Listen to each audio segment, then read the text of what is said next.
And showtime, ladies and gentlemen, safer than a haircut and maybe just as valuable. Welcome to another episode of the ChannelPro 5-Minute Roundup. A look at news, trends, and tips for the SMB channel in 5 minutes or thereabouts. My name is Rich Freeman. I am executive editor of the ChannelPro Network. I am also one of your co-hosts on this program. I am joined this and every week by your other co-host, Eric Simpson, a business transformation and improvement consultant for MSPs and other IT providers. Eric, how you doing? Waiting to be released from quarantine any week now, I hope. What about you, Rich? Same story, pretty much. We're just counting down the days until something. I don't know. It might be coming soon. We're not 100% sure yet. Yeah, I gotta lose some weight, man.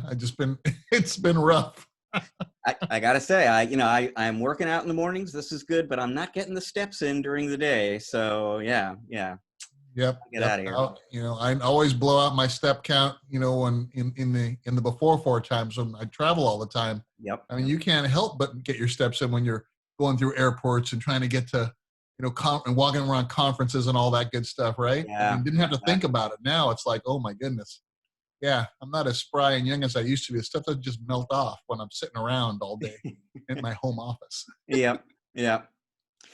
Well, let's go ahead and dive into our top story this week. It was written by my colleague here at ChannelPro, Colleen Fry, and it is perfectly timed to coincide with Memorial Day, because what she did is go out and talk to a number of vendor executives in the industry right now, all of whom are veterans. And they spoke a little bit about their own path, their journey from the military into the IT industry. And they also spoke a little bit about why veterans often make very good IT industry employees. And the reasoning there basically is, you go into the military, you're going to learn how to work within a team. You're going to learn about people skills. They're going to teach you about sticking with projects and getting them done and being disciplined and being diligent. They're going to teach you, how to read and understand and follow standard operating procedures, because all the branches of the service have those. You're hiring a help desk person, for example. You want somebody who's going to be really good at understanding your processes and sticking with those processes. So, even outside of this article, on a number of occasions, I've spoken to MSPs and VARs and others who have had great success hiring vendors and bringing vendors into the industry. All of the people who are quoted, the vendor executives quoted in the story, started out in the military themselves, and they weren't necessarily in IT in the sense of taking care of servers and endpoints and security and such, but they were in technical roles. And that's another thing that happens quite often is people come out of the service having received some technical training, discovering that they have an aptitude maybe for technology. They're not ready immediately to step into the IT industry, but they have all sorts of personal attributes and skills that make them a great fit for the industry. And as Colleen points out in her article, there are a number of different programs out there right now that help veterans bridge that gap, make the transition from military service to the IT industry. CompTIA has one, Fortinet does one, ConnectWise does another that's mentioned in the article. So I very much encourage you to look this up. It's on our homepage, channelpronetwork.com right now. Like I said, it's by Colleen Fry. And I would just say, I encourage anyone watching right now to think about hiring a veteran when you have another job opening. This is not, we have been in a situation for a number of years where there is more need for qualified technical help than there is a supply of qualified technical help. We're not necessarily in that position right now with the economy stalled. But we will get to a point again before too long where it's going to be hard to hire, and veterans are a great place to take a look. Yeah, what a great topic you picked out for our feature story today, Rich. We don't often get a chance to appreciate our veterans enough. So this is awesome. And you mentioned a lot of great traits and qualities. I've always tried to hire veterans when I've had the chance, and in my career across a bunch of different organizations. And a few of the qualities that I really appreciate that they bring to the table include leadership. Right? There's a sense of leadership. There's a sense of understanding of the chain of command. They know their role and their position. Loyalty.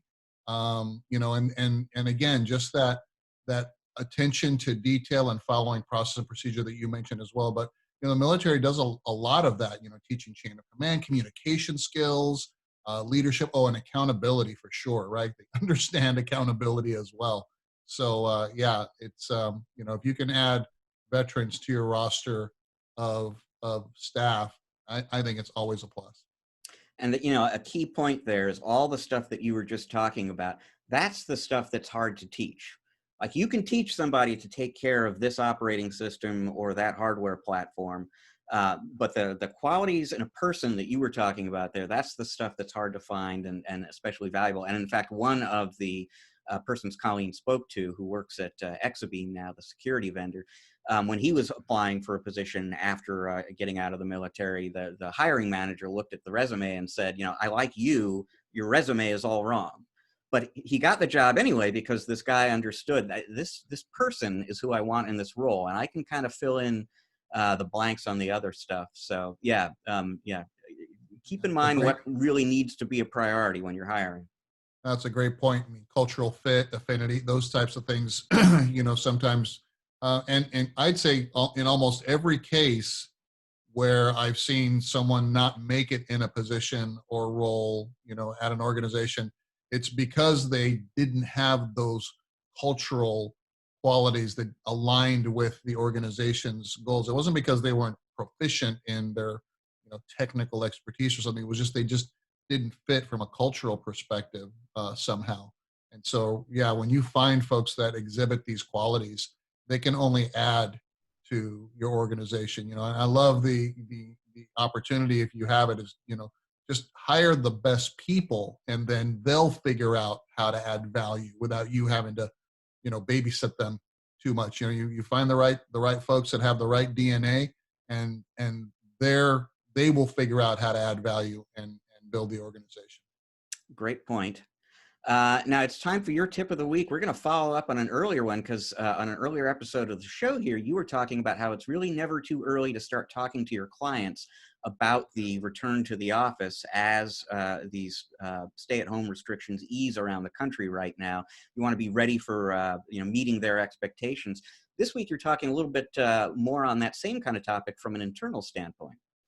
Absolutely, Rich. And and even when we started covering stories right around when the pandemic, when COVID-19 hit, one of my tips of the week was get your strategy and communications developed for how you're going to support your clients in this new remote work from home new normal, and how you're going to deliver service on site, how your SLAs will need to change, and how you will not be going on site, at the drop of the hat, only when there's a critical situation, and how you conduct yourself on site. No contact, social distancing, mask, gloves, wipe down before and after, those types of things. Drop shipping stuff, not carrying it in, that those things. So now it sounds like, we may see a little light at the end of the tunnel. It sounds like there's a lot of rumbling about, a bunch of states starting to think about getting back to normal. However long that takes, or when it's going to happen, and where you live is going to be different. But I want us to start thinking about the other side of that equation now. Now, how do we communicate and develop our strategy for helping your clients get back to work? Because in many cases, you may have done a lot of work in supporting those remote workers with hardware, equipment, and maybe even office furniture and ergonomic chairs and things like that.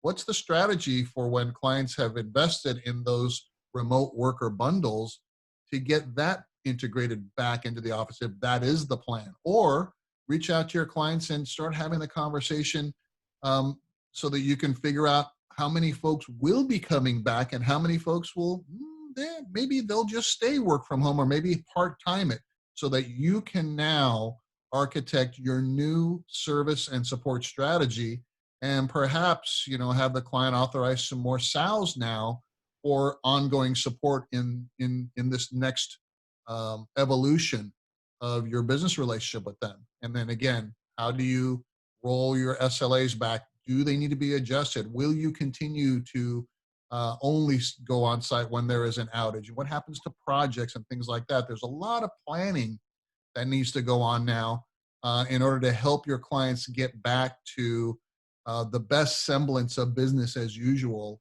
as they were experiencing beforehand. And things will be different. So start thinking about it. Start putting your plans together. Start developing your strategy, and start having those conversations with your clients to really understand how best to serve them as they begin their process of getting back to the office.